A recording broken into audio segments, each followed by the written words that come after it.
오늘 박고미 대표님과 함께 어떤 시장 상황에서도 우리가 좀 마음 편하게 자산을 키울 수 있는 투자 구조는 무엇인지 짚어보도록 하겠습니다. 박고미 대표님과 함께합니다. 대표님 안녕하세요. 네, 안녕하세요. 반갑습니다. 금융투자 유튜버로 활동하고 있는 유튜버 박고미라고 합니다. 반갑습니다. 반갑습니다. 요즘에 국내 증시 상승장이 심상치가 않잖아요. 네. 이게 사실 네. 불과 2, 3년 전까지만 하더라도 코스피가 박스권에서 벗어나지 못하고 있었는데 급격하게 상승하고 있잖아요. 네. 보통 하락장을 대하는 개인 투자자들과 상승장을 대하는 개인 투자자들 분명히 뭔가 다를 것 같아요. 네. 요즘 어떤 것 같아요, 개인 투자자? 예전에는요, 네. 이렇게 시장이 불타오르고 많은 사람들이 좀 무지성으로 뛰어드는 거를 보면 되게 많이 걱정했거든요. 왜냐하면 항상 그 뒤에는 엄청난 하락이 왔었기 때문이죠. 자, 이번에도 오지 않으리란 법은 없는데요. 네. 그래도 이제는 저도 좀 즐기려고 합니다. 왜냐하면 우리가 측정 불가하잖아요. 네. 기업이 돈 잘 버는 것도 알고 그만큼 시장이 오른 것도 충분히 지금도 비싸지 않다라는 것을 숫자로 우리는 판단할 수 있지만 지금의 시장을 결정하는 건 이제는 이익이 아닌 거잖아요. 이제는 많은 사람들의 이 열정과 네. 주식시장에 대한 믿음과 그 모든 마음은 완전 측정 불가하니까요. 지금 여기서 오르냐 마느냐를 논하는 것은 거의 그냥 의미 없는 수준이 되었습니다. 하지만 이전에도 그랬고요. 예를 들면 제가 한 12년 전에 네. 우리나라에 이제 유커들이 와가지고 싹쓸이 해갈 때 엄청 시장이 좋았었습니다. 그때 제가 거의 신입에 가깝게 거의 주식 브로커 일을 하고 있었는데요. 그때 정말 많은 사람들이 그냥 무턱대고 주식을 사도 엄청나게 수익이 많이 났습니다. 뭘 사도. 네, 네. 그게 한 2, 3년 갔어요. 그리고 2025년 하반기였죠. 이제 사드와 함께 이제 모든 게 사라졌고요. 그리고 나서 17년, 18년도 그런 게 있었고 더 이제 임팩트 있게 온 거는 2021년쯤에 동학개미 운동 때 제 채널과 함께 네. 많은 사람들이 투자를 시작하시게 되었고요. 그때도 엄청 걱정 많이 했고 저는 과거에 박스피에 워낙 익숙한 사람이다 보니 오히려 저 같은 사람이 더 해요. 과거의 경험치가 너무나 강한 거죠. 제가 입사할 때부터 퇴사할 때까지 박스피였으니까요. 네. 그래서 더 이상 오르면 안 돼. 이건 오를 수 없는 가격이야. 우와 이러고 있는데 한참 더 가는 거예요. 한참 더 가서 어찌 보면 경계성 멘트만 계속 했던 게 조심해라. 네, 계속 그 얘기를 이제 했었는데 네. 그렇게 하고 나서도 한참 더 가는 거예요. 그래서 그런 생각했죠. 다음에는 이렇게 많은 시장이 불타오를 때는 나도 좀 즐겨야겠다. 항상 올랐을 때는 경계성 멘트 네네. 그리고 시장이 이제 침체돼 있거나 힘들 때는 용기 내셔라 지금 사야 됩니다라는 얼추 반대로 얘기를 해왔던 것 같아요. 그래서 지금은요 조금 더 즐기려는 마음을 가지고 있고요. 그렇게 생각할 수 있는 여러 가지 이제 변화가 있는데요. 일단 최근에 우리가 겪었던 몇 가지의 시장의 광풍이 있었잖아요. 속성이 조금 다르긴 하고요. 우리나라의 가장 큰 산업이 가장 잘 나가고 있으니까 그 부분이 좀 다르기도 하고요. 또 하나는 원래 벌면 사람들이 언제 나갈지만 생각하거든요. 네. 왜냐하면 단 한 번도 안 떨어진 적이 없잖아요. 자, 미국과 이제 시장 성격 자체가 다르다 보니까 오르면 오르는 대로 줄여 나가는 게 그동안의 우리의 리스크 관리 툴이었습니다. 당연히 그런 거였죠. 근데요, 최근에 네. 올해 들어서요. 지구 반대편에서 무시무시한 일들이 벌어졌잖아요. 네. 버티는 거 보면서 저는 그런 생각을 하게 되었습니다.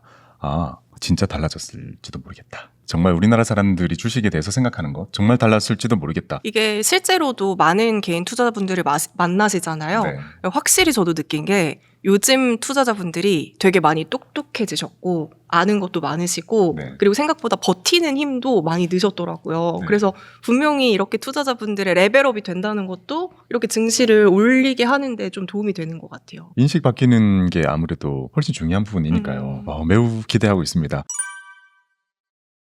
네. 사실 이게 주식이라는 게 뭐 1년 하고 그만두고 삼성전자로 수익 내고 그만두고 이게 아니라 계속 해야 되는 거잖아요. 한 번 수익을 크게 냈어요. 네. 그럼 보통 한 번 수익을 잘 낸 사람은 다음에도 성공할 확률이 높은가요? 주식의 수익도 관성이 좀 있습니다. 네. 한번 성공하는 사람들이 습관적으로 계속 성공을 하듯 투자도 그런 모습을 보이는데요. 네네. 제가 그래도 모든 저의 커리어를 통틀어서 가장 많이 본 케이스는요. 네. 지금과 전혀 다릅니다. 어... 지금과 전혀 달라요. 올라가는 거를 우리가 잘 올라가서 달리는 말이 이제 올라탔는데 잘 달리고 있는 거잖아요. 이렇게 해서 수익을 본 사람보다는 남들 안 할 때, 남들이 하지 말라 할 때, 네. 국장 탈출 진흥순 그때 한국은 안 돼. 들어갔었어요. 주식은 도박이야. 그 주식하는 애 데리고 오면 시집 안 보내. 이런 말이 가득할 때 용기를 내신 분들이요. 수익을 본 케이스가 훨씬 많습니다. 그래서 저는 투자와 투기를 어떻게 구분하고 싶냐면요. 네. 아주 개인적인 구분법인데요. 투기는 계속할수록 가난해지고 투자는 계속할수록 부유해진다라고 생각하거든요. 복리를 쌓아가는 느낌으로. 그 동일한 시도를 계속 하는 거죠. 계속 시도할 때 점점 가난해지거나 제자리라면 투기, 점점 부유해진다면 투자라고 부르고 싶은데요. 네. 그러면 우리 지금 반복을 얘기하고 있잖아요. 아주 저평가된 기업을 계속 찾아요. 그리고 매수하는 사람, 평생 그걸 반복한 사람은요. 매우 높은 확률로 부유해질 거라고 생각을 합니다. 하지만 언제나 시장이 힘들고 어려울 때는 투자를 별로 고려하지 않다가 모든 사람들이 다 뛰어들고 우리 회사 팀장님까지 할 때 팀장님이 나 이제 예금 안 하고 주식한다. 나 이제 DB 다 가지고 가서 주식 전부 샀다. 라고 얘기를 하는 걸 보고 투자를 우리가 시작한다면 전통적으로 그렇게 투자를 했을 때는 확률이 매우 낮습니다. 그러니까 만약에 이번 시장은 거기에 이제 성공할 수는 있죠. 네. 하지만 반복 가능한가에 대해서는 여전히 고민해 볼 필요가 있습니다. 우리가 투기적인 투자를 계속 시도했을 때 한 번, 두 번, 세 번 맞았을 때 아주 큰 돈을 벌 수 있거든요. 네. 근데 그때 어깨를 떠나야 진짜 인정입니다. 근데 한 번, 두 번, 세 번 맞았는데 한 번 틀리잖아요. 완전 제자리예요. 투기의 속성인 거죠. 완전 제자리거나 거의 다 잃는 일이 반복이 되고 운 좋게 우리가 누군가가 투기적인 마인드로 해서 큰 돈을 벌 수도 있지만 누군가에게 다시 투자를 추천하거나 네. 그 사람에게 교육을 하거나 알려줘야 할 때는요. 반복 가능한 걸 말해야 된다고 생각합니다. 네, 지금 5월 말인가요? 그때 삼성전자랑 SK하이닉스의 2배 레버리지 ETF 상품이 나온다 이렇게 얘기가 나오고 있잖아요. 네.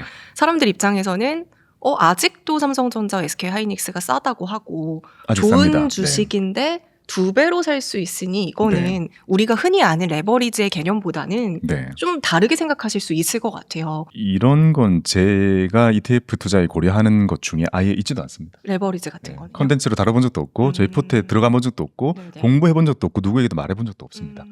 투자는 투자 방법론적인 면에서 보면요. 지금 편하게 말씀드릴 수 있는 것만 해도 한 100가지는 될 거예요. 그 많은 투자들 중에서 진짜 할 수 있는 투자, 진짜 나의 성향과 맞는 투자를 찾는 게 정말 중요하거든요. 놀랍게도 저는 증권사에서 그렇게 오래 일을 했음에도 불구하고 네. 매우 보수적이거든요. 저는 손실을 너무 고통스러워하고 고객분이 손실을 나도 잠 진짜 못 자고 저도 손실을 보면 너무 못 자고 네네. 수치적으로 보면 당연히 겪는 일인 거고요. 당연히 해야 되는 임에도 불구하고요. 그 이론적으로 흘러가지 않습니다. 우리 개인이 가지고 있는 성향대로 할 수 있는 투자가 있다라고 생각을 하고요. 저는 제가 할 수 없는 투자들이라서 네. 그런 거는 고려하지 않는다. 네, 전혀 고려하지 않고 있습니다. 그래서 뭐 이제 구독자분들께서 댓글로 많이 주세요. 다뤄달라고요. 네네. 공부하고 싶지 않습니다. 확실한 원칙으로 이제 콘텐츠를 만드시는 거니까요.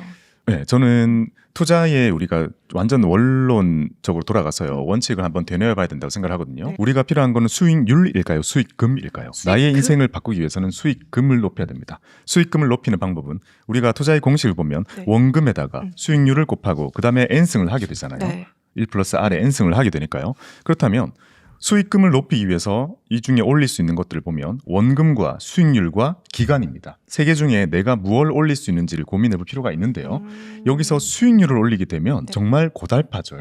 저는 제가 이렇게 된 이유는요. 현업에서 4848의 끝이잖아요. 거기는. 트레이딩 매일 그냥 몇십 번씩 몇백 번씩 주문 내고 매일매일 밤새 보고 그걸 너무 많이 해서 저는 진짜 그걸 안 보는 삶을 살고 싶고. 어떻게 보면 성향이랑 좀 달랐었나 봐요. 네, 저는 안 맞았어요. 저는 안 맞았어요. 이게 뭐 하는 거지? 라는 생각이 많이 들었고요. 그렇다면 우리가 원금과 수익률과 기간을 떠올려 봤을 때 수익률을 올리는 건 저는 안 되겠다라는 생각을 하게 되었고요. 그렇다면 나에게 내가 할 수 있는 유리한 건 무엇일까? 원금을 높이는 것과 기간을 늘리는 거잖아요.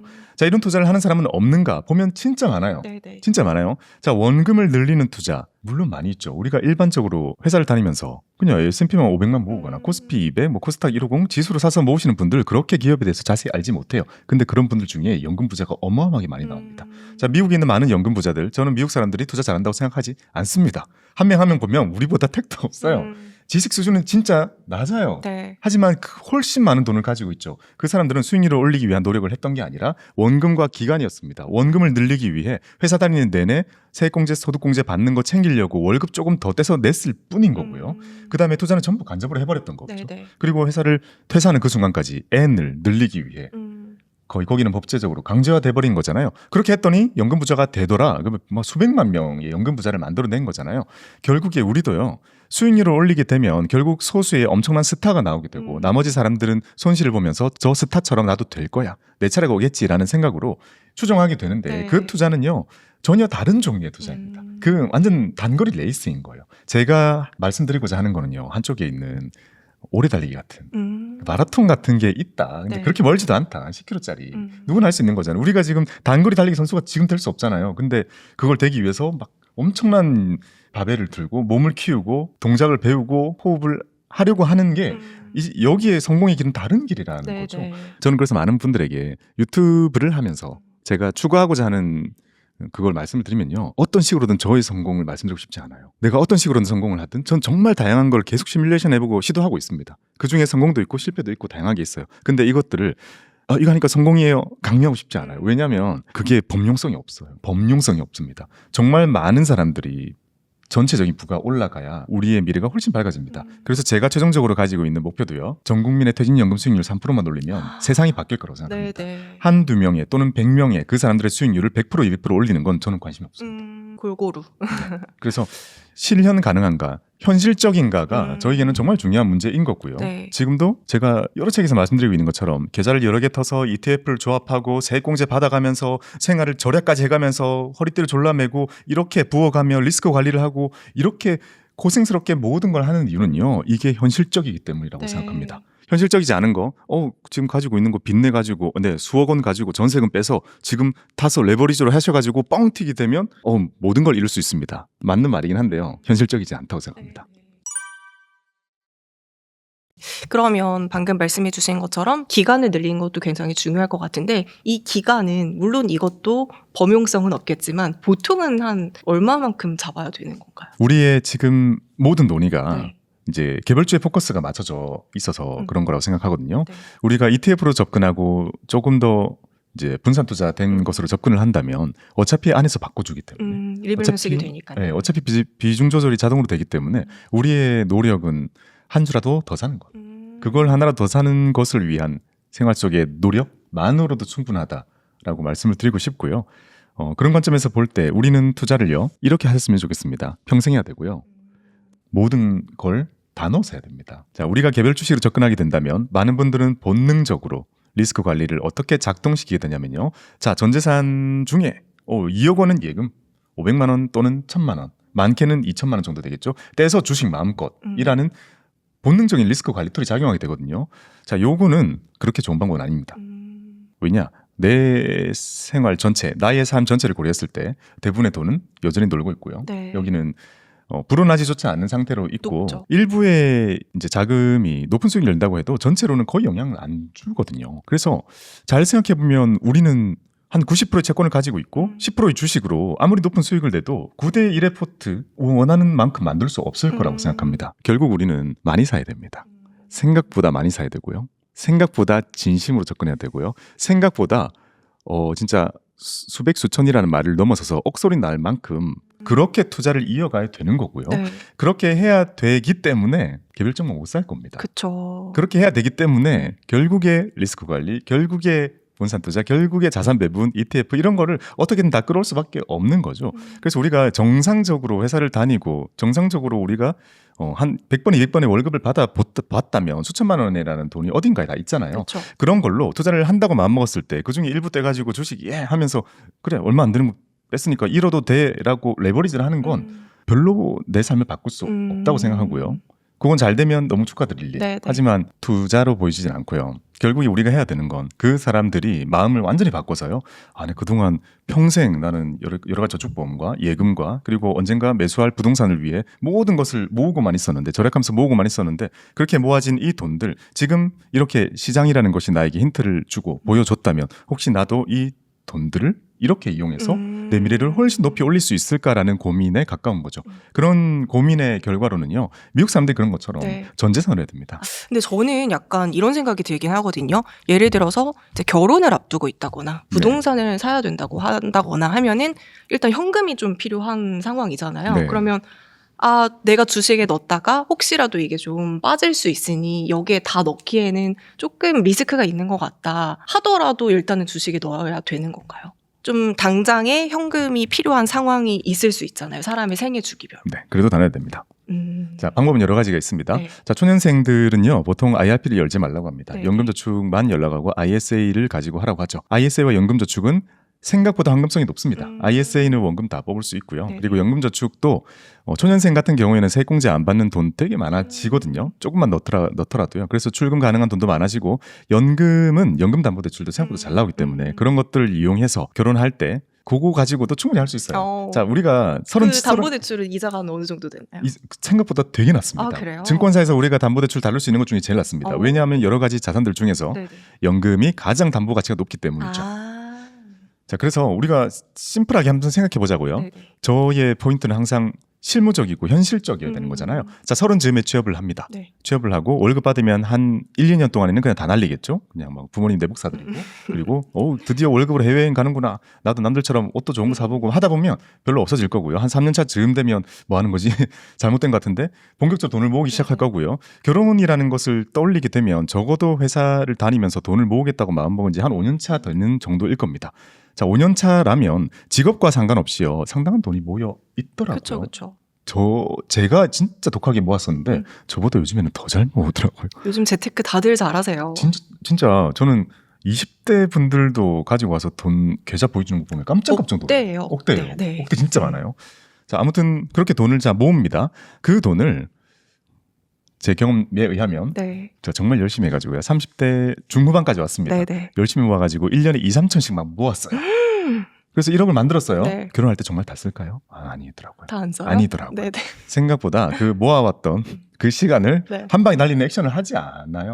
너무 소중하니까. 근데 이걸 어떻게 모은 건데 식을 날려? 생각보다 이렇게 모아왔던 분들이 어떤 투자에 대한 경험 네. 또는 그 자산 관리에 대한 경험을 많이 해 오신 분들은 나중에 이제 미래 배우자 될 사람과 결혼에 있어서는 생각보다 조율을 잘 하고요.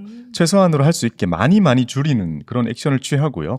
생각보다 그 자산들을 최대한 지켜가지고 이어나가는 걸 잘합니다.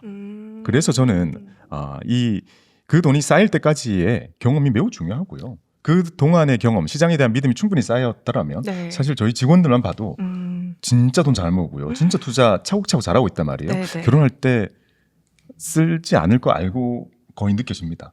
그렇게 될 거라고 생각하고요. 그렇다면 미국이 그랬던 것처럼 생각보다 우리도 투자의 연속성을 가지고 갈 수도 있겠구나라는 기대도 합니다. 결국에 1억 원이라는 돈이 모아졌을 때 결혼할 때 얼마를 쓸 것인가? 쓰려고 하면 1억 다 쓸 수 있죠. 너무 아까워요. 호텔에서 그냥 고기 썰면 끝나는 거잖아요. 그렇게 안 해도 되고 네. 서로의 맘만 맞다면 남 눈치보다 중요한 게 돈이잖아요. 잘 사는 게 더 중요하죠. 그렇죠. 그래서 우리 그 좀 작은 데서 하자.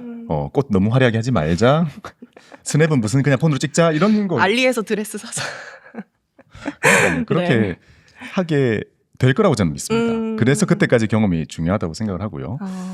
저는 주변에서 이제 친구들이 요즘에 물가가 너무 올라서 뭐 식장도 너무 식대도 비싸졌다 이런 얘기들 하니까 좀 보수적으로 현금을 많이 모아놔야 되나 약간 이런 생각을 했었거든요. 근데 생각보다 아닐 수도 있다. 네, 생각보다 아까워서 못 쓸 거다. 맞아요. 라는 그럴 것을 것 같아요.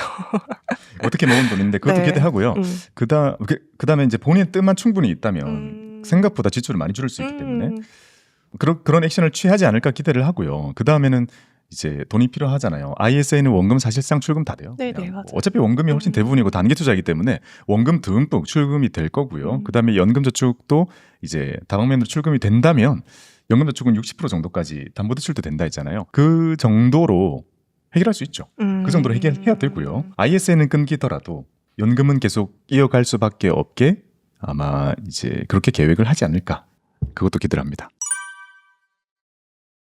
좋은 종목을 고르는 것도 너무나도 좋겠지만 제대로 된 투자 마인드를 일단 가져가는 것이 훨씬 더 중요할 것 같은데 보신 분들 되게 사례가 많을 거 아니에요. 진짜 남들이 이건 다 아니라고 할 때 자기만의 그 확실한 기준을 가지고 예스라고 하고 결국에는 마지막에 빛을 낸 거예요. 이런 사례들이 혹시 있나요? 진짜 어려운 투자죠. 남들 하는 거를 안 하고 남들과 반대는 아니죠. 반대로 가기보다는 조금 더 소외된 걸 계속 찾아 헤매는 그 특정 무리들이 외로운 있습니다. 싸움이에요, 되게. 네. 네. 그래서 그분들은 그분들끼리 뭉쳐야 됩니다. 왜냐하면 어느 미디어를 보든 네. 본인의 생각대로 해주는 곳은 없기 때문에 그렇게 뭉치게 되잖아요. 그래서 스터디도 되게 많고 그런 커뮤니티도 활성화가 은근히 많이 돼 있습니다. 일명 우리가 가치 투자하는 사람들이라고 부를 수가 있는데요. 가치 투자하는 사람들은 아마 지금이 제일 소외돼 있을 것 같기는 해요. 근데 2021년도 똑같았어요. 제가 그래도 소통하는 많은 가치 투자들이 투자를 거의 접고 있었어요. 네. 거의 쉬고 있었거든요. 2021년도에도요. 지금은 그래도 반도체라는 건 얼마 전까지 완전한 가치주의 또 영역이 있었다 보니까 가치 투자하시는 분들 중에서도 지금은 이제 수익 높은 경우가 되게 많은 것 같습니다. 결국 우리가 몇 년 전만 떠올려 봐도요. 2차 전지 열풍도 있었잖아요. 그때는 1년 내내 갔거든요. 1년 내내 가면서 시장에서는 그걸 가지고 있지 않으면 그냥 투자 실패인 것처럼 거의 그 정도의 인식이 있었습니다. 지금도 비슷한 거죠. 그래서 저는 그 시기에도 옛날에 2차 전지가 불타오르던 시기에도 그거 말고 소외된 산업들 되게 많았거든요. 그것들을 분석하고 안 오르는데도 끝까지 붙잡고 분석하고 공부하고 이게 더 좋고 돌아올 수 있다 오를 수 있다라고 한 많은 사람들이 네. 지금 수익을 되게 많이 본 걸 보면서 참 이게 용기 내서 하는 말일 수도 있는데요. 지금도 그렇게 말씀드리고 싶어요. 지금도 우리가 삼전익스를 살 수 있는 용기가 생각보다 쉽지 않아요. 생각보다 쉽지 않습니다. 그리고 지금 소외된 걸 산다는 건 당연히 말도 안 되라고 얘기할 거고 근데 또 지나면요. 어느 순간 확 바뀌어 있습니다. 시장은 어느 순간 눈 깜짝할 새에 확 분위기 바뀌어 있으니까요. 너무 조급해 안 하셨으면 좋겠다는 계속 제가 드린 말씀. 근데 이게 진짜 참 그런 것 같아요. 결과론적이기도 하잖아요. 사실 이제 삼성전자가 많이 오르기 전에 8만 전자에서 물리신 분들이 되게 많았잖아요. 네. 그래서 한 2, 3년을 가지고 계셨을 거란 말이죠. 네. 그 시간 너무 고통스러웠는데 이 시간이 지금 이렇게 오르니까 기억이 잘 안 나잖아요. 네. 2, 3년 너무 힘들었던 게 기억이 안 나잖아요. 네. 그러니까 이게 뭔가 결과론적인 것 같고 이거를 버텼는데 8만 원 됐다 해서 본전에 파시는 분들도 있으실 테고 어려운 것 같아요. 그래서 상상만 해도 아찔하네요. 네. 그런 경우가 많죠. 그런 경우가 많은데 그래도 항상 그런 생각을 해보거든요. 조금만 과거로 돌아가 보자. 네. 지금의 이런 광풍을 진짜 제대로 누리려면 네. 나는 1년 전에 또는 2년 전에 어떤 의사결정을 해야 되는지를 계속 시뮬레이션을 해보고 돌려보는 게 정말 필요할 것 같고요. 네. 제가 2021년도에 제 첫 책이 나왔는데요. 첫 책이 나와서 독자분들 중에서요. 추첨을 해가지고 1대1 컨설팅을 해드리는 이벤트를 했습니다. 와. 전국에 계신 한 10여 분 정도를 했는데요. 그때 만났을 때 저는 그때 마음이 어땠냐면요. 자, 제 책이 딱 나왔을 때가 코스피 3,000 넘었습니다. 그러니까 광분의 상태에서 상담이 진행되는 거죠. 근데 그 당시에 저는 당연히 난생 본 적도 없는 저는 박스피를 겪었잖아요. 네네. 1800에서 2200이었습니다. 10년 동안 겪고 3000 넘는 코스피를 보고 투자를 처음 하시는 초심자분들을 만나서 상담을 해야 되는 거잖아요. 그게 만났더니 본인은 지금 계획 이렇게 좀 봐달라고 딱 했는데 3전을 매월 12주인가? 자기는 평생 사겠다고 하시는 거예요. 그때 아마 좀 올랐었겠죠. 7, 8만 원 했겠죠. 평생 사신다고 하는 거예요. 제가 그걸 보고 어떤 생각이 들었을까요? 장이 좋으니까. 장이 좋으니까. 모든 걸 다 할 수 있는 거예요. 모든 계획도 할 수 있는 거죠. 제가 거기서 손 꼭 잡고 이 약속 꼭 지켜야 돼요. 자, 제가 제 말 잘 들어요. 저는 경직성 멘트 하는 거 좋아합니다. 자, 나중에 무시무시한 일들이 벌어질 거예요. 지금 삼전을 계속 12시 모으고 있죠? 나중에는 진짜 손이 안 나갈 거예요. 정말 꼴도 보기 싫고 앱도 열기 싫고 내가 얼마나 힘들게 일해가지고 돈을 벌었는데 그 돈 중에 월급의 이만큼을 떼서 이 꼴도 보기 싫은 오르지도 않은 주식을 살 때 정말 고통스러울 거예요. 하지만 우리 나중에 언젠가 다시 만날 때까지 꼭 하셔야 돼요. 약속해요. 네. 하면서 손도장까지 꾹 찍고 왔거든요. 지금 어떻게 되셨을지 궁금하다. 연락은 안 되는데 연락처는 있어가지고요. 네. 제가 그러니까 마찬가지입니다. 그 이후에 시장은 하락했고요. 네. 정말 힘든 시기에 네. 주식을 계속 사는 거는 정말 어렵고 힘든 일인 거죠. 용기 있어야 되죠. 네. 그래서 자, 그런 시간을 모두 겪고 자, 지금은 시장의 색깔이 완전히 바뀌었습니다. 지금 다시 용기를 내야 된다라는 말이 아니라 제가 드려야 될 말은 경계성 멘트라고 생각합니다. 대부분의 역사에서 시장은 이렇지 않고요. 네. 그리고 지금 우리가 듣고 싶어 하고 기대는 알지만 지금은 즐기시되 네. 대비를 했으면 경계는 좋겠습니다. 해야 된다. 네. 네. 그럼 저희가 1부는 여기서 좀 마무리를 하고 2부에서는 각 계좌별로 어떻게 조금 구체적으로 포트폴리오를 구성해야 되는지까지 이어서 말씀을 나눠보도록 하겠습니다. 박고미 대표님과 함께했습니다. 감사합니다. 감사합니다.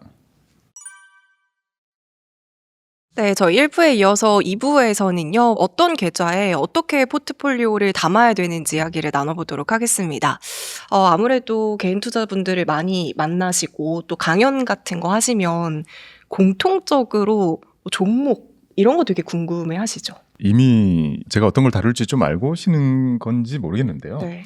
일단 제가 주로 다루는 것들은 패시브 투자입니다. 패시브 투자라는 건 우리가 절세 계좌를 이용해서 나의 인생이 막 노후 전체를 바꿀 수 있는 엄청 큰 프로젝트인 네. 거죠. 자, 이 투자는요, 개별 주식 매매가 안 됩니다.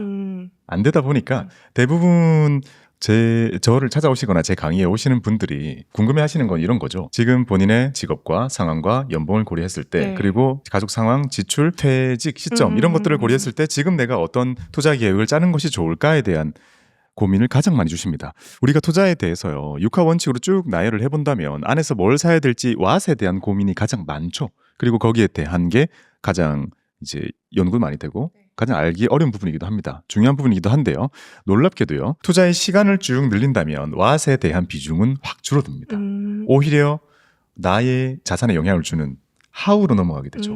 하우. 잘 생각해보면 아까 말씀드린 것처럼 원금에다가 수익률 곱해서 N승입니다. 여기서 수익률이 터무니없이 높다면 다른 거 아무것도 할 필요 없습니다. 세액공제 받을 필요도 없고요. IS를 쓸 필요도 전혀 없고요. 모든 게 해결됩니다. 네. 하지만 제가 아까 말씀드린 것처럼 수익률을 높인다는 거는 진짜 피곤해지는 일이잖아요. 그렇다면 우리가 수익률 높이면 모든 게 해결돼라는 생각만으로 삶을 살아가기에는 그거랑 비슷한 거잖아요. 왜 그렇게 열심히 저축해? 사업 성공하면 끝나. 뭐 이거랑 비슷한 거잖아요. 그쵸. 야, 투자 공부해서 뭐해? 나 로또 샀는데 그거 되면 끝나.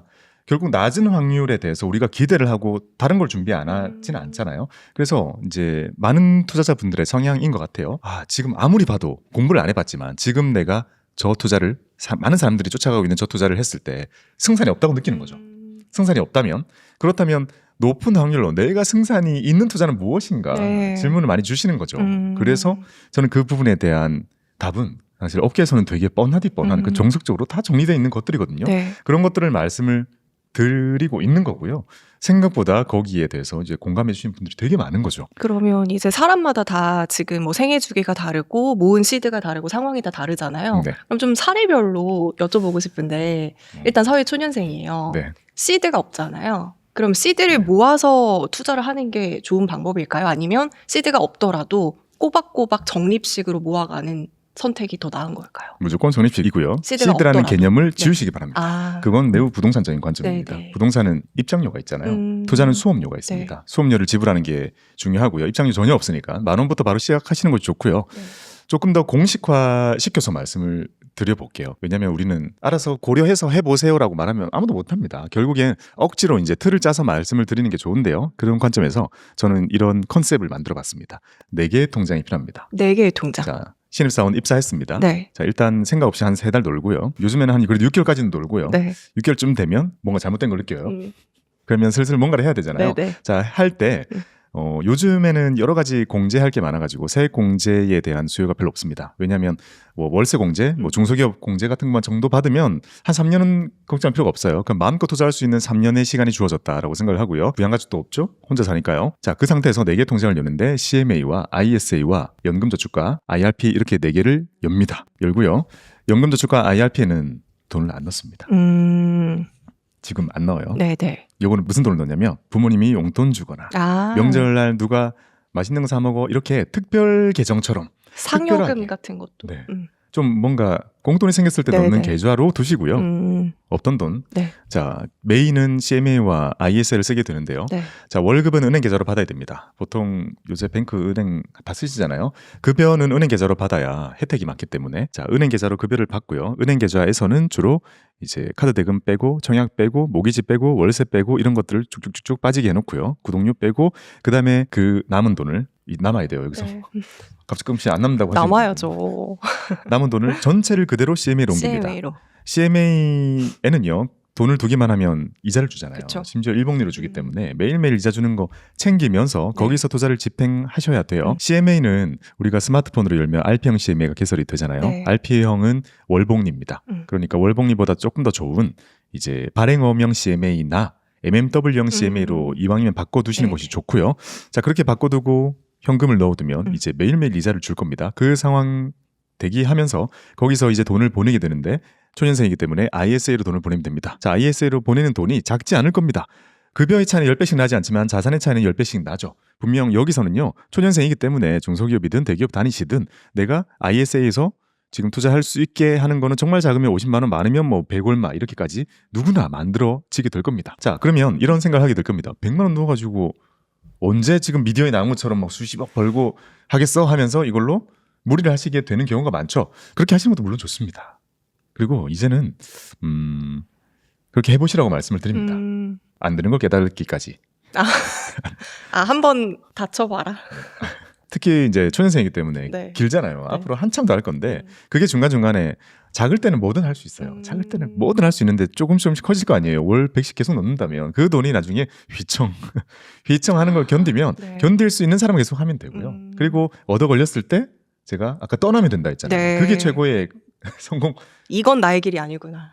그러니까 벌고 떠나면 돼요. 그러니까 벌고 다시는 그 투자를 하지 않고 네네. 떠난다면 정말 성공한 투자라고 볼 수 있는 거고요. 자, 그게 아니라면 우리는 거기서 이제 투자를 해야 됩니다. 작게는 50, 많게는 100 이런 돈을 넣고요. 자, ISA에서 잘 할 수 있는 제일 쉬운 첫 번째 투자는요. S&P 500 같은 정말 정석 같은 답변이라고 할 수 있죠. 네. ETF 사는 거겠죠. 자, S&P 500은 최근에는 부진하지만 과거 너무 긴 레코드를 가지고 있고요. 과거의 레코드를 언제를 이렇게 뚝 떼오더라도 시간을 조금만 기간을 길게만 하면요. 손실 리스크가 거의 0으로 붙는 게 S&P 500입니다. 그러면서도 평균 수익률을 막 12%씩 주는 말도 안 되는 상품이에요. 어떻게 보면. 나라의 지수가 10% 넘게 주는 건 없어요. 그렇게 오랜 기간 동안 연평균 수익률 10을 넘게 지수를 샀는데 그런 건 그쵸. 없습니다. 그러니까 수많은 미국의 연금 부자들을 만들어줬던 것처럼 우리도 거기에 합류할 수 있는 거잖아요. 지구 반대편에 있지만 ETF는 너무나 잘 돼 있기 때문에 자, 그런 걸 산다면 저는 언제나 환영입니다. 언제나 찬성이고요. 자, S&P 지금 많이 올랐던데 사도 돼요? 전혀 고려하실 필요 없고요. 네. 최근에 주춤하던데 사도 돼요? 전혀 고려하실 필요 없습니다. 미래의 데이터는 알 수가 없죠. 저는 미래를 모르기 때문이죠. 제가 판단할 수 있는 건 과거의 근거일 뿐인데 과거에 언제도 사면 안 되는 시기는 없었거든요. 그래서 그 투자는 초년생들에게는 언제나 유효한 투자 방법이 될 수 있다라고 네. 생각을 하고요. 다만 조금 더 디테일하게는요. 사람마다 이제 시장에 대한 믿음의 크기가 다른데 상당히 많은 요즘 이제 초년생 친구들은 저는 주식을 믿어요. S&P 500을 믿어요. 또는 저는 이제 코스피도 믿어요. 그래서 코스피와 섞고 싶어요. 너무 좋은 겁니다. 너무 좋은 전략입니다. 한 발 더 나아가서 제가 지수를 사다 보니까 이게 지수를 사는 것에 마음 편한 거 그리고 안에서 리밸런싱 해주는 것이 너무나 편해요. 그래서 저는 미국도 좋고 한국도 담았고 여기서 이머징을 하나 더 담고 싶어요. 그래서 저는 뭐 인도네시아를 담았어요. 인도를 담았어요. 베트남을 담았어요. 저는 선진국인 일본을 넣었어요. 자, 이렇게 3개 정도로 섞어서 해주시는 거 정말 좋은 방법입니다. 네네. 그리고 주식시장에 대한 믿음이 있다면 자, 이분들은 기업에 대한 믿음이 아닌 거예요. 자본주의의 발전에 대한 믿음인 거거든요. 자, 여기에 대해서 믿으시는 분들은 개별까지 갈 필요가 없죠. 그렇게 하시면 되고요. 채권 섞을 필요도 없습니다. 심지어 제가 강조드리는 뭐 금, 달러, 안전자산 담을 필요도 없어요. 주식에 대한 믿음이 정말 강하다면 그거대로 하시면 되고 충분히 긴 시간이 확보가 된다면 과거의 레코드를 보면 언제를 떼오더라도요. 좋은 결과 나왔습니다. 과거에 언제를 떼와도 그랬는데 미래는 다를 거다라고 생각하는 건 전혀 논리적이지 않거든요. 그래서 그렇게 시작하시면 되고요. 심플하네요. 네, 여기서 이제 이런 고민이 들죠. 그래도 월급에 50만 원, 100만 원 떼서 하는 거 이거 거의 젊으면 모든 걸 바치는 거잖아요. 그걸로 하는 건데 주식 100이라는 포트 자체는 부담스럽다라고 하신다면 정말 좋은 포트는 6대4 포트입니다. 네. 주식 6, 채권 4라고 볼 수 있고요. 여기서 채권 4는 뭘로 담을까? ETF 너무 잘 돼 있고요. 미국채 10년물 치면 바로 나오고 한국 거 섞고 싶으시면 국고채 3년물 치면 나옵니다. 채권을 섞는 것만으로도요. 충분히 좋은 포트가 될 수 있고 주식을 100% 산 게 아니라 6대4로 가지고 있는 경우에는 네. 그 나머지 4가 예금이 아니라 채권이기 때문에 주식이 와르르 무너질 때는 채권 가격이 방어해주죠. 엄청나게 튀어오르잖아요. 그쵸.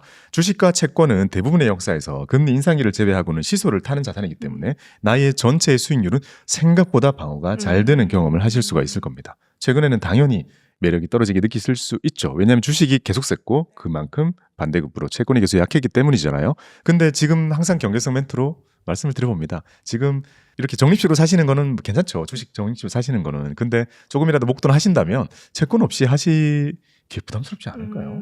채권 많이 하락했지만 싸니까 담아둔다라는 매력으로 이제 반대로 생각해서 항상 6대4라도 포트를 구성하시는 거를 이제 말씀을 드리고요. 자, 이렇게 ISA에다가 이제 작게는 50, 많게는 100씩 모아갑니다. 그러면 연에 막 1,500, 더 욕심부리면 막 2,000 가까이도 꽉꽉 채워가면서 투자를 할 수 있게 되겠죠. 자, 이 투자를 3년 이상 지속합니다. 자, 3년. 초년생에게 3년이 금방 갈 거고요. 금방 가죠. 그리고 이 3년 동안에는 변화가 되게 많거든요. 연봉도 오를 수 있고요. 진급도 한 번 정도 하게 되죠. 그렇죠.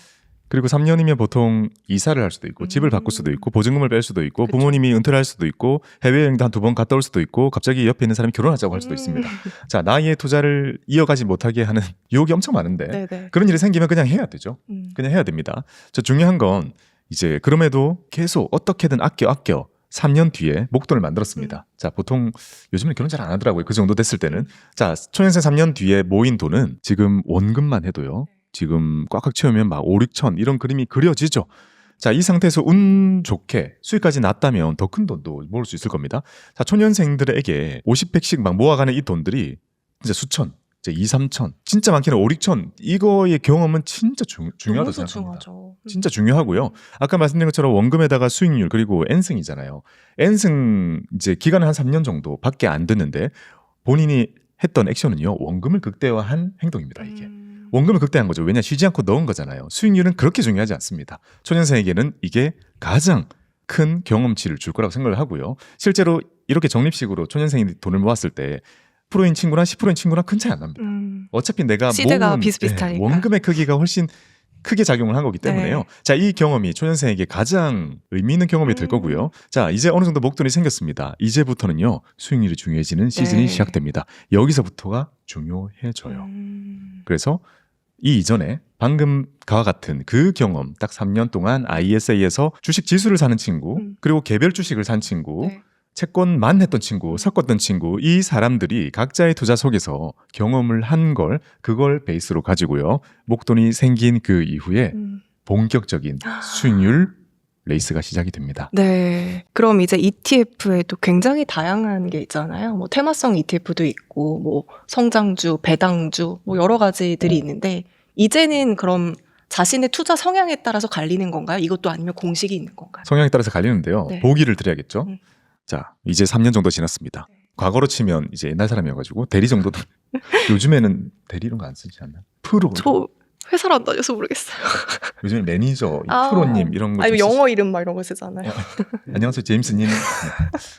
그래서 많이 바뀌었는데 3년 정도가 지났다면 네. 이제 군대까지 인정해주는 곳들은 이제 대리 진급이 보통 한번 올라갈 겁니다. 그러면 급여도 한번 올라갔을 거고 첫 번째 사이클 투자에 있어서 제일 중요한 첫 번째 사이클을 이제 네. 마치게 된 거고요. 이제 수중에는 그동안 투자에 대한 결과 적립식으로 투자를 했고 그리고 그 기간 동안 적립식으로 했고 자산 배분까지 했다면 정말 높은 확률로 누적 수익이 만들어져 있는 상태에서 3년 뒤에 목돈을 찾게 될 겁니다. 그 경험 보고 야 투자가 생각보다 괜찮구나. 너무 뿌듯하겠다. 그렇죠. 네. 그거 진짜 너무 필요한 경험이고요. 그러면 그 돈 가지고 이제 그대로 계속할 사람과 아 이게 투자구나. 이 투자 속에서 내가 배운 게 되게 많이 있어. 그렇다면 지금 내가 했던 투자 참고로 6대 4를 했다면 기대 수익률 10짜리 투자를 했다라고 그냥 생각하면 되는 거거든요. 네. 자 10%보다 내가 뭔가를 더 올리고 싶다면 뭘 해야 되는지에 대해서 감이 오게 됩니다. 그렇다면 찾아보는 거죠. 10%보다 더 높게 가기 위해서 무엇이 필요한가? 자, 10을 기준으로 많은 게 달라지게 됩니다.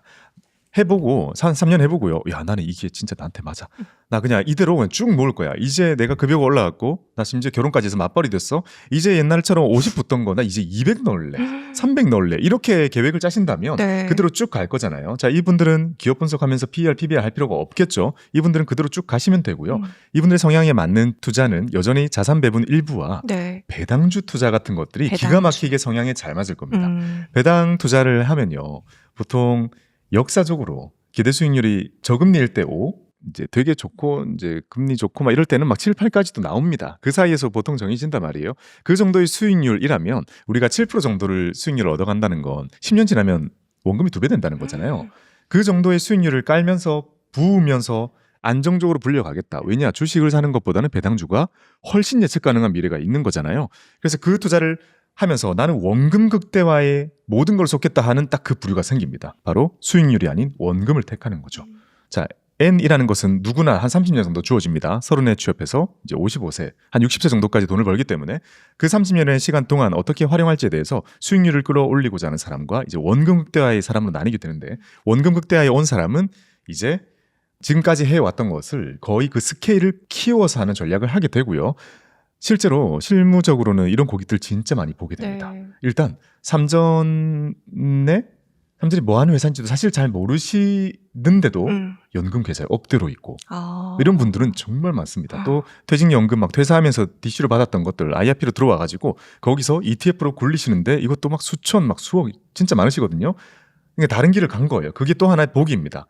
그 길을 쭉 간다면 아주 확률 높고 아주 예측 가능하고 그리고 생각보다 진짜 편한 그 길을 가게 된 거죠. 저는 많은 분들이 이 길을 가셨으면 좋겠고요. 자, 이제 일부의 자아 실현 욕구를 가지신 아주 액티브한 삶의 모든 부분에서 내 손으로 하는 것이 중요한 일부의 사람들이 있습니다. 이 성향이에요. 네. 정말 성향이고 이분들은 이제 다른 걸 탐구하게 되죠. 오케이, 이거는 이대로 내가 하면 매우 예측할 수 있겠어. 내가 어떤 돈을 받게 될지, 어떻게 하게 될지. 하지만 나는 나의 노력으로 알파를 추구하겠어라고 하는 사람은 여기서부터요. 이제 완전히 다른 길을 택해야 되는 겁니다. 자, 초년생들에게 첫 3년은 완전히 동일한 아까 그 공식대로 해보셨으면 좋겠고요. 그 다음에 본인의 성향 딱 느낍니다. 진짜 확연하게 갈려요. 나는 이 길이구나. 자, 그 길을 나누긴 되는 거고요. 자, 그 시점이 되었습니다. 편하게 패시브를 택한 사람과 액티브를 택한 사람으로 나눠볼게요. 자, 패시브를 택한 사람은 원금 극대화입니다. 이제 이분은요, 열심히 일하고 부업도 하고 막 부업, 막 알바 이런 거 막 해가지고 네. 이제 절약 같은 걸 막 더 해가지고요. 진짜 엄청나게 부어요. 너무 좋은 전략이겠죠. 그리고 기대 수익률은 이제 10 조금 안 되는 정도로 맞춰놓고 해마다 그 정도를 하기 때문에요. 세상이 뭐 두 쪽 나든 시장이 폭등하든 생각보다 되게 평화롭게 이어갈 수 있잖아요. 자, 이 분들은 이제 4개의 계좌가 조금 바뀝니다. 어떻게 바뀌냐면요. 아까 만들었던 4개의 계좌의 활용법이 조금 바뀝니다. 자, 여전히 월급 은행으로 받죠. 그 다음에 뺄 거 빼고요. 상당히 많은 돈을 CMA로 보냅니다. CMA에서 머무른 동안 일복리 받다가 자, 제일 처음으로 보내는 게 ISA입니다. 근데 ISA는요, 한 달에 한도가 167만 원이잖아요. 자, 원금 극대화하는 이 사람들, 콜렉터라고 제가 좀 이름 붙이거든요. 이 콜렉터들에게는 한도가 작아요. 그래서 ISA 167을 다 채운 다음에 그 다음으로 연금저축 50을 채웁니다. 그리고 그 다음으로 IRP 25만 원을 채웁니다. 네. 그리고 실행하면 좋은 투자 전략은요. ISA에다가 돈 167 넣잖아요. 1년에 2천 들어가는 거는 그냥 배당주 세팅을 합니다. 배당주로. 네, 왜냐하면 3년이나 5년 잡고 투자하기에 그분들의 성향에는 주식 투자를 여전히 힘들어하기 때문이죠. 그럼 일반 주식 계좌는 여기서 아예 제외되는 건가요? 네, 안 써도 됩니다. 안 써도 됩니다. 이렇게 4개의 계좌가 절세 계좌인 것들이잖아요. 네네. 이게 커버 가능한 대략적인 돈들이 300, 400, 500 전부 커버가 되기 때문에요. 네네. 굳이 그런 투자를 선택하지 않으시더라고요. 자, 그래서 그렇게 활용을 하게 되고요. 자, 연금저축에 50 넣는 거는 자산 배분을 합니다. 네. 자산 배분은 6대4, 또 연구포트 또는 다양한 서비스들을 활용하고요. IRP로 25만 원 넣는 거는 이게 금액이 너무 작아요. 1년에 300밖에 안 되기 때문에 신경을 안 쓰는 게 더 낫기 때문에 TDF를 매수하는 걸로 그냥 TDF를 종료시키죠. 여기서. 네, 여기서 공식화 시켜서 이렇게 하는 겁니다. ISA에 배당 포트 짜고 연금저축에 자산 배분 시키고 25만 원 넣는 IRP에서는 TDF 매수해가지고 이대로 해마다 반복하면요. 거의 웬만한 게 다 해결됩니다. 거의 웬만한 게 다 해결됩니다. 이게 진짜 말씀을 들으니까요. 주식은 도박이 아니에요. 이렇게 전략적으로 하면 그냥 자연적으로 자산이 불리게 되는 것 같고, 그럼 혹시라도 이제 퇴직연금 운용하시는 분들도 있잖아요. 네. DC형으로요. 네. 그럼 그 통장은 어떻게 하면 좋을까요? 그 계좌는요? 자, 방금 4개 통장이잖아요. 4개 통장이 조금씩 바뀌는데요. 자, 여기서 이제 아마 많은 분들에게 5번째 통장이 생깁니다. 네네. DC 계좌가 생깁니다. 자, DB로 그동안 주로 운용을 했을 겁니다. DB로 굴리고 있어가지고 맨날 회사가 알아서 해주던 걸 갑자기 DC로 회사에서 전환합니다. 신청하세요 하면서 DC로 바뀌는 분위기입니다. 정말 빠른 속도로 지금 DC로 다 바꾸고 있어요. 자, DC로 바뀌면 CMA, ISA, 연금저축, IRP 그 다음으로 DC 계좌가 생깁니다. 네. 자, DC 계좌는 근속연수에 따라 차이가 있겠지만 아직 초년생에 가깝다면 그렇게 큰 돈이 들어있지는 않습니다. 연금저축과 비슷한 정도의 돈이 들어있기 때문에 네. 연금저축과 그냥 포트를 일치시키시면 됩니다. 그냥 똑같이 하면 돼요? 네. 아, 어차피 뽑지 못하는 장기 투자는 자산 배분이 제일 좋습니다. 자, 이렇게만 하면 일단 중년생 정도까지는 커버가 되죠? 그러면 아까 말씀드렸던 지금 아직 기다리고 계신 순번을 기다리고 계신 나는 액티브다. 네. 액티브로 가신 분이 하셔야 될 일은요. 자, 연금저축과 IRP를 활용을 하시게 되겠죠. 네. 기본적으로. 왜냐하면 세액공제 받아야 되니까. 근데 공부 안 하실 겁니다. 거기 어차피 안에서 막 ETF 고르는 거 이런 거 전반적으로 그렇게 크게 관심이 안 가지게 될 거예요. 왜냐하면 거기서 알파를 만드는 거 어렵거든요. 그래서 연금저축과 IRP 같은 것들은 보통 이제 간접 투자를 하거나 TDF나 이런 식으로 신경을 안 쓸 수 있는 쪽으로 그냥 다 넘겨버리시고요. 자, ISA에 1년에 2천만 원이라는 한도 아마 부족하게 생각하시는 분들이 더 많습니다. 보통 이 부류의 사람들은요. ISA에 하나 두고요. 위탁 계좌를 같이 씁니다. 위탁 계좌는 한도도 없고 주식을 마음껏 할 수 있으니까요. 이제 이 2개의 계좌를 딱 열어놓고요. 해외 투자를 하고 싶으신 것은 전부 ISA에서 실행을 해주죠. 그래야지 계좌의 궁합이 세법으로 잘 맞기 때문이죠. 그렇게 해놓고 미국도 요즘엔 좀 섞어서 하니까요. 네. 미국 할 거는 이제 ISA에서 ETF로 세팅해놓고요. 이제 본인의 모든 분석력과 꼼꼼한 성격과 나의 시간제 안에서 하는 모든 알파를 위한 액션을 그 위탁 계좌에 하나에서 모든 걸 녹이게 되고요. 아마 이분에게는 이 계좌의 수익률이 제일 중요할 겁니다. 이분의 삶은 아마 은퇴를 하고 나서 여러 가지 막 클래스도 들으시고 레포트 읽으시고 주말에는 막 주식 투자 스터디, 기업 분석 스터디 이런 것도 가시고 가치투자 연구소, 가투소 이런 거 막 들어가서 막 살펴보시고 거기 들어가면 지금 우리가 흔히 얘기하는 것과 되게 다른 얘기들 많이 하고 있단 말이에요. 그런 쪽에 많은 이제 공부를 하게 되실 거고요. 저평가가 되어 있다는 것이 뜻하는 건 많이 살 수 있다는 것을 뜻하기도 하기 때문에 이런 분들은 되게 리스크 어버스함에도 불구하고 본인이 야 이거는 되게 싸다. 이거는 미래가 창창하다. 야, 이거는 내가 볼 때 한 2, 3년 가지고 있으면 아주 매우 높은 확률로 어쨌든 올라갈 만하겠다. 이런 생각이 들면 많이 삽니다. 네. 그리고 이런 분들은 평생에 걸쳐 가지고요. 이런 종목이 이제 3개 정도 나와준다면 보통은 인생이 바뀌어 있게 되죠. 그렇다면 우리가 흔히 얘기하는 성공 투자자로서 나오시는 많은 분들이 여기 계신 분들이 많습니다. 그래서 저는 노선이 다르다라는 계속 말씀을 드리고 싶고요. 네. 꼭 우리가 기업 분석을 다 알고 네. 금리를 완벽하게 파악하고 전쟁에 대한 정세를 완벽하게 읽어야만 돈을 버는 것이 아니라 생각보다 돈을 버는 방법은 알파와 베타가 명확하게 나눠지고요. 액티브와 패시브로 나눠지는 거고 나의 라이프 스타일, 나의 성향에 맞는 게 이제 이 액티브인가 패시브인가에 대해서 좀 많이 정하셨으면 좋겠고요. 생각보다 패시브 괜찮아요. 네, 그런 것 같아요. 제가 패시브에 완전히 모든 것을 정리해서 책을 썼잖아요. 제가 책이 대박이 났잖아요. 이럴 줄 몰랐거든요. 왜냐하면 뭔가 우리가 미디어만 보면 모든 사람들이 액티브를 추구하는 것 같잖아요. 모든 사람들이 주식 투자로 뭐 수익률 30% 40% 야 30 못한 거고 50은 잘한 거고 이렇게 하는 것처럼 느껴지지만 네. 실제로는 미디어에 드러나지 않는 정말 어마어마한 사람들의 미국의 연금 부자를 만들었던 것처럼 많은 사람들이 저거는 나랑 잘 안 맞는 것 같고 그래서 지금 회사를 오래 다녀가지고 DC가 지금 1억이 됐네. 이거 뭐 어떻게 하지? 이런 많은 분들이 여기서 해설을 하고 계신데요. 네. 여기에는 제가 짜드린 포트 같은 개념이 아니라 누가 해도 비슷한 결과가 나옵니다. 그래서 저는 여기에서 모든 것을 결정할 노선이 있으니 와.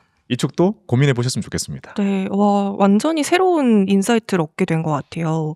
그럼 여기서 제가 한 가지 더 궁금증이 있는데, 이제 계좌를 이렇게 운영하다 보면 이제 수익금이 쌓이게 되잖아요. 그러면 뭐 30대던 40대던 부채가 있으신 분들이 있으실 거예요. 주택담보대출이던 어떤 것이던. 그러면 부채를 좀 갚는 편이 나을까요? 아니면 계속해서 복리를 쌓아가는 게 더 나은 걸까요? 많이 받는 질문인데요. 네. 자, 부채는요. 음. 빚은 좋은 빚이 있고 안 좋은 빚이 있습니다. 그렇죠. 돈을 빌리는 행위임에도 불구하고 매우 다른 성격을 가지고 있는데요. 주택담보대출 좋은 빚입니다. 그렇죠. 친구한테 빌린 돈 안 좋은 빚입니다. 안 좋은 빚이라는 것 중에 또 하나는요. 뭐 신용대출. 신용대출은 활용하기 나름입니다. 좋은 대출로 쓸 수 있죠. 자, 이걸 구분짓는 제일 좋은 방법은 내가 이걸 자산으로 활용을 하느냐 소비재로 활용하느냐에 나뉘어 있는데요. 우리가 모든 기업들, 우리의 상장되어 있는 모든 기업들 대부분 부채를 가지고 있습니다. 네. 부채는 재무상태표 이렇게 보면 이게 자산이잖아요. 그냥 자산인 거잖아요. 대부분의 기업들은 빚을 자산으로 활용하고 있기 때문입니다. 그래서 우리 개인도 빚을 자산으로 활용한다면 좋은 빚인 거죠. 네. 예를 들어 빚을 일으켜서 집을 샀다. 나에게 자산을 안겨다 주기 위해 도움을 주는 좋은 빚인 거죠. 자, 이번에는 빚을 내서 휴대폰 할부를 30개월 했다. 또는 너무 갖고 싶은 자동차가 있어서 드림카를 60개월 할부로 이제 실행을 했다. 자, 빚의 힘을 빌려서 소비재를 산 거잖아요. 그게 나한테 수익을 언젠가 안 주잖아요. 자산의 역할을 안 하잖아요. 그래서 그런 건 안 좋은 빚이다라고 말씀을 드리고 싶습니다. 그래서 보통 이렇게 봤을 때 신용대출도 얼추 껴있는 경우가 많은데요. 이 신용대출로 모기지에 보태셨다면 보통은 이제 좋은 빚으로 활용하고 있는 경우가 많이 있죠. 그리고 그것까지 하셨을 정도라면 아마 대기업 다니시면서 아주 낮은 금리로 대출을 받을 수 있었으니까 할 수 있었겠죠. 대출 금리가 막 4, 5 이렇게 훌쩍훌쩍 넘는 것들을 쉽게 하시지는 못하셨을 테니까요. 그래서 생각보다 좋은 빚이라면 가지고 가시는 게 좋습니다. 가져가는 게 좋고요. 굳이 갚지 말고요. 네. 굳이 갚을 필요는 없고 예를 들면 초년생들이 이제 청년 대출을 막 받으면서 이렇게 여러 가지 그 주택 거주에 대한 엄청 낮은 빚이 나오는 게 많이 있거든요. 근데 그런 걸 처음 받게 되면 나 이제 취업했는데 빚이 막 1,000만 원짜리가 생긴단 말이에요. 그걸 갚고 싶거든요. 애기들은 걱정돼요. 네. 그게. 네. 어떻게 나 이제 취업했는데 빚 잔고 막 2,000만 원 이렇게 적혀 있으면 너무 불안한데 네. 막 엽실 받거든요. 갚으면 안 됩니다. 그거는 터무니없이 낮은 대출로 낮은 금리로 주는 것이기 때문에 갚으면 안 되고요. 그거 말고 시간이 지나다 보면 이제 생각보다 높은 금리로 이런저런 대출을 받을 일이 생기거든요. 그런 거는 바로바로 갚아서 없애야 되죠. 그래서 좋은 빚과 안 좋은 빚을 구분하셨으면 좋겠고요. 좋은 빚은 가지고 가는 게 좋습니다. 와, 이렇게 구체적으로 뭔가 생애 주기별로 포트 전략을 말씀해 주신 분이 저는 거의 처음이었던 것 같거든요. 근데 아직 우리가 가상의 지금 페르소나를 만들었잖아요. 네네. 아직 들이밖에 안 돼가지고 은퇴까지 해야 되잖아요. 네, 거기까지 좀 더 해야 되는데요. 네네. 자, 이렇게 제가 생각하는 한 사람의 인생을 통틀어 봤을 때 대리 중간 과장님 정도 됐을 때는 제가 기대하는 거는요. 다 해봤더니 나는 이 투자가 맞아. 다 투자해봤더니 나는 이게 맞아. 라고 하는 노선이 정해졌으면 좋겠고요. 네. 그때부터는 이제 그 자기가 선택한 길을 우직하게 쭉 파고 들어가는 이제 그게 좀 필요한 거겠죠. 자, 이제 조금 더 시간이 지납니다. 네. 그러면 어떤 변화가 생기냐면요. 과장님을 지나 차장님이 되고 이제 아이들에게 본격적으로 교육비도 많이 들어갈 시즌이거든요. 그렇죠. 차장님 되면요. 네네. 차장님이 되면 급여는 상당히 높은 입장이고 그다음에 마음 먹으면요. 어느 정도의 시간을 낼 수 있습니다. 네. 이게 그 시간을 자기가 조절할 수 있는 약간 중간 관리자의 역할을 하게 되기 때문에 차장님 정도 되었을 때 우리의 4개의 통장은요. 자, CMA와 ISA는 이제 3년. 없어졌다가 생겼겠죠. 네네. 새로 생긴 ISA가 있을 것이고요. 그 다음에 신입 때부터 계속 부어온 연금저축이 있고, 그 다음에 IRP가 IRP. 있고, 이제 DC가 있게 됩니다. 네네. 자, 여기서 계속 여기에 돈을 뿌려서 모으고 있잖아요. ISA는 3년마다 만기를 보통 맞게 되는데, 그러니까 목돈이 나오잖아요. 자, 이 목돈을 활용하는 게 매우 중요한 시점이 됩니다. 왜냐하면 이거 말고는 딱히 목돈이 없을 수도 있어요. 자, 이 목돈 어떻게 쓰는 게 좋을까?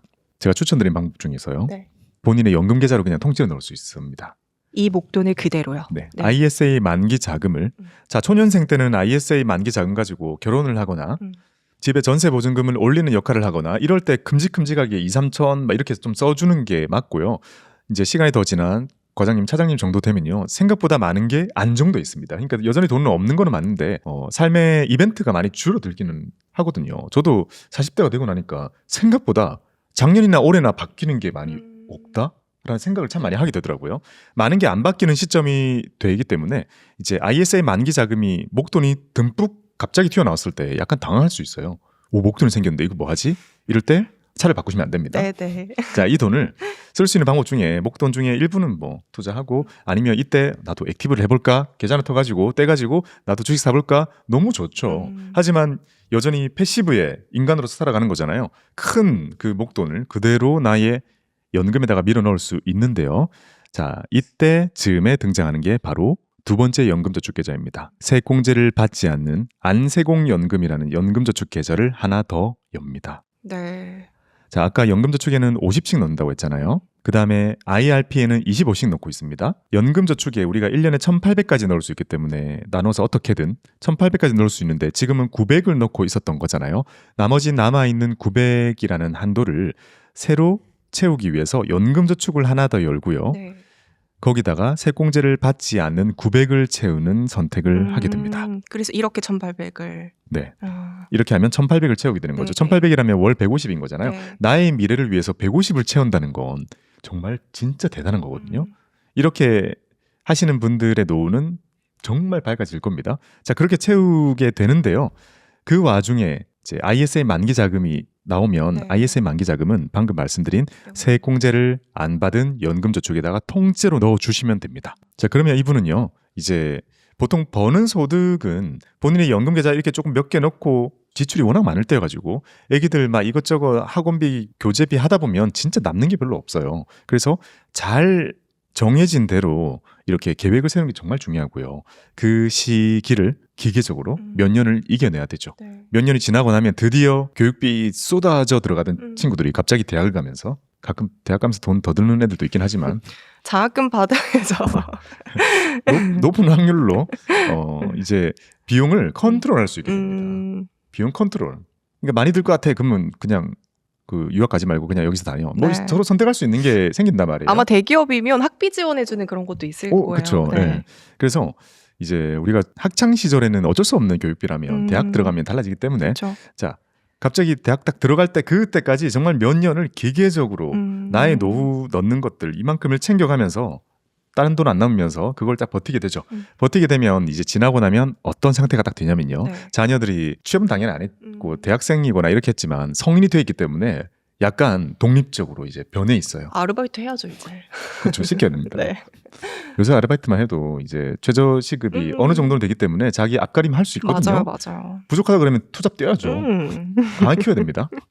자, 그 상태가 딱 됐을 때, 야, 어느새 저렇게 자라가지고 용돈을 벌고 있네라는 딱 말을 들었을 때, 아까 그런 계획들을 계속 실행하셨던 분은 어떤 상태가 되어 있냐면, 이제 은퇴가 한 5년 앞으로 보여요. 근데 왜냐? 걱정 없죠. 그렇죠. 근데 이제 걱정은, 네. 나의 바로 위에 있던 사수가 집에 가는 거죠. 명예퇴직이요. 그렇게 하면서 본인의 이런 거를 이제 세보게 됩니다. 네. 옛날에 7년인 줄 알았는데 이제 한 5년 정도인가? 이런 계산을 해보게 되고요. 근데 그런 생각이 들었을 때, 왜냐하면 자녀가 떠나야 본인도 오래 걱정해요. 딱 그 상황이 딱 되었을 때 아주 운 좋게도요. 자, ISA에서는 또 계속 붙고 있는 목돈이 들어있을 것이고요. 네. 그리고 대략적으로요. 10년, 20년 엄청 오랫동안 모아왔던 연금저축에 목돈이 일단 있고요. 그 다음에 IRP는 1년에 300씩 계속 넣어왔죠. 이거는 그렇게 큰 돈이 안 돼 있을 수 있겠지만 그래도 수천이 들어있거든요. 그 다음에 세공제 안 받으려고 열어놨던 연금저축 계좌에는 여유가 되는 돈만 넣고 있다가 네. ISA 만기자금까지 넣었기 때문에 여기도 생각보다 큰 돈이 들어있게 됩니다. 자, 이렇게 4개의 통장이 생각보다 듬뿍듬뿍 많이 차 있고 그 다음에 DC 계좌에도 이제 엄청 많은 돈이 들어있는데 그래도 중요한 건 깨먹지 않는 거잖아요. 네. 너무 긴 거기 때문에 깨먹지 않고 중간에 확 쪼그라든 게 없이만 잘 해왔다면 아주 높은 확률로 되게 많이 불어있을 거란 말이에요. 자, 이 그림이 되었을 때 이제 잘 만들어진 거고요. 이 상태에서 은퇴를 하게 되면 은퇴를 하기 전에도 보통 55세가 먼저 올 수도 있습니다. 55세가 도래하면 지금 말씀드렸던 계좌들을요. 한번 싹 정리를 또 한번 해주게 됩니다.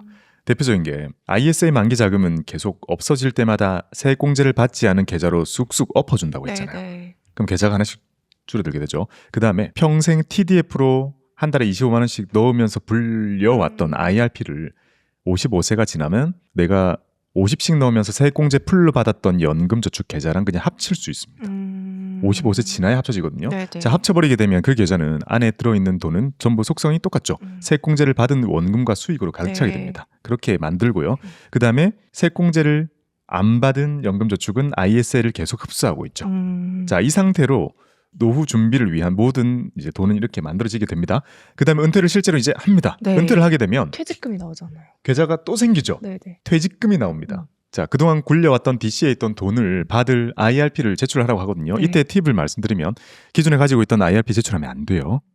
기존에 있던 건 저축금이 들어있는 거잖아요. 네. 이거 말고 IRP를 하나 새로 증권사에 하나 열어가지고요. 네. 그걸 제출하면 이제 엄청 큰 목돈을 DC에 있던 돈들을 이제 퇴직금을 넣어줄 겁니다. 자, 이 IRP가 새로 생기게 되잖아요. 자, 계좌가 늘어나기 때문에 네. 55세 즈음으로 계좌 정리를 한번 해줘야 되는 거는요. 계좌가 늘기 때문에 줄여줄 필요가 있는 거죠. 그래서 줄이는 거는 세액공제 받았던 연금들을 합쳐준 겁니다. 이렇게 되면 또 계좌가 4개로 네. 줄어들게 돼요. 이제 계좌가 딱 완성이 되면 어떻게 되냐면 내 짜투리 돈 들어있는 용돈 들어있는 CMA와 그리고 또 3년 뒤에 없애려고 목돈 모으고 있는 ISA와 그다음에 엄청 큰 돈이 들어있는 연금저축과 세액공제를 받지 않은 연금저축 네. 2개 다 있는 거죠. 네. ISA 만기 자금까지 엎었기 때문에 이렇게 2개가 있고 그다음에 퇴직금이 들어있는 큰 돈이 들어있는 IRP까지 생기게 됩니다. 네. 이제 이 3개의 계좌가 본인의 노후를 책임지게 돼요. 와. 근데 이 3개의 계좌 속에요. 네.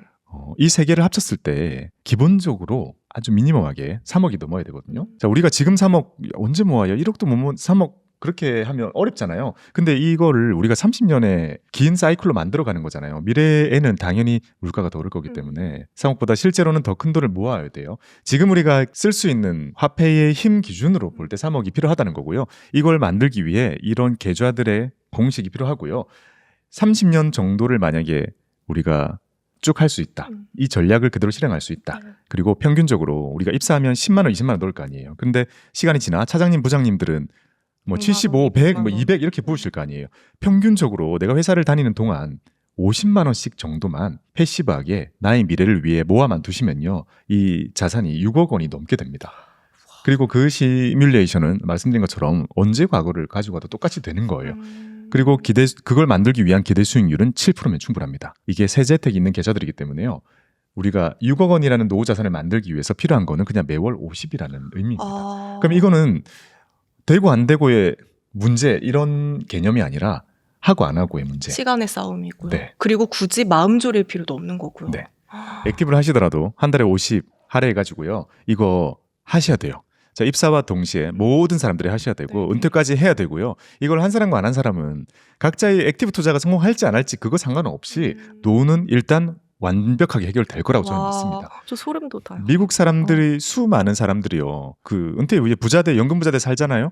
우리가 그 헐리우드 영화 보다 보면 맨날 모히또에서 몰디브 먹고 있는 사람들은 다 백인 할아버지들이에요. 그 사람들 투자를 잘해서가 아니에요. 모든 사람들이 그 401k라는 퇴직연금으로 입사와 동시에 급여의 10%를 주식 강제 투자하기 때문에 은퇴할 때 되면 요 알아서 돈이 쌓여 있는 거죠. 중간에 몇 번의 위기는 있었죠. 위기는 있었는데 출금 어차피 안 되잖아요. 은퇴할 때 되니까 우리 선배처럼 나도 부자가 되었네 하면서 지금 줄줄이 은퇴를 해요. 그래서 그 은퇴할 때 은퇴식 앞에 여행사가 진을 칠 정도라고 하니까 크루즈 가자고 이제. 네. 그러니까 논단 말이에요. 네. 저는 우리에게 그 미래가 이제 예정되어 있다, 기다리고 있다고 생각을 하고요.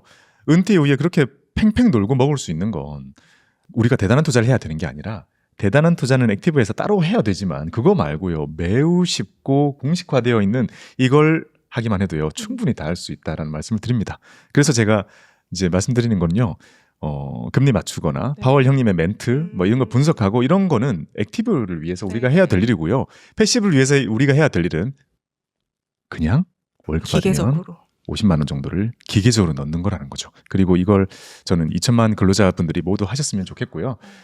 제가 만약에 기대하는 건 이런 거죠. 그분들이 할지 안 할지 그리고 수익이 날지 안 날지 저와 직접적인 관계가 있지는 않잖아요. 하지만 이렇게 뿌려놓는다면 네. 30년이 지났을 때 저는 진짜 많은 사람들에게 그 고마움을 들을 것 같아요. 아니 이렇게 상세한 내용을 여기서 풀어주셔서 일단 너무 감사드리고요. 말씀 주셔도 감사합니다. 되는 거예요? 이 노하우를 푸셔도 괜찮은 노하우 거예요? 아니에요. 그냥 맨날 말하고 다니는 겁니다. 진짜 이 커리큘럼이 정말 우리 구독자분들의 자산을 형성하는데 정말 큰 도움이 되실 것 같고요. 마지막으로 이제 뭐 노후 준비, 자산을 뭔가 굴리려고 하는 분들에게 한 말씀 부탁드립니다. 멍석 가니까 좀 이상하네요. 제 시장이요 되게 많이 불타오르고 있습니다. 자, 이럴 때는 우리가 연금 준비, 노후 준비, 패시브 투자 이런 것에 대해서 조금 더 이 매력을 못 느끼는 경우가 되게 많은데요. 그럼에도 불구하고 우리가 시장을 맞추는 것보다는 우리가 확실하게 할 수 있는 노후를 바꿀 수 있는 아주 쉬운 방법이 있다라는 그런 취지로 들어주셨으면 좋겠고요. 시장은 앞으로도 또 오르기도 하고 내리기도 하고 우리를 여러모로 고생을 시키겠지만 이렇게 절세 계좌를 이용한 ETF의 조합으로 준비한 공식, 자산관리 공식은 분명 높은 확률로 여러분들의 노후를 아주 편안하게 만들어줄 거라고 기대를 합니다. 여러분들의 모든 액티브 투자도 성공하시기를 기대하고요. 오늘을 기회 삼아 내 인생 2막을 챙겨줄 수 있는 패시브도 꼭 한번 챙겨보시기 바랍니다. 네. 성토를 기원합니다. 저는 오늘 영상 올라가면 필기하면서 다시 한번 정리를 해볼 계획입니다. 감사합니다. 네, 박구미 대표님과 함께했습니다. 오늘 말씀 정말 너무 감사합니다. 감사합니다.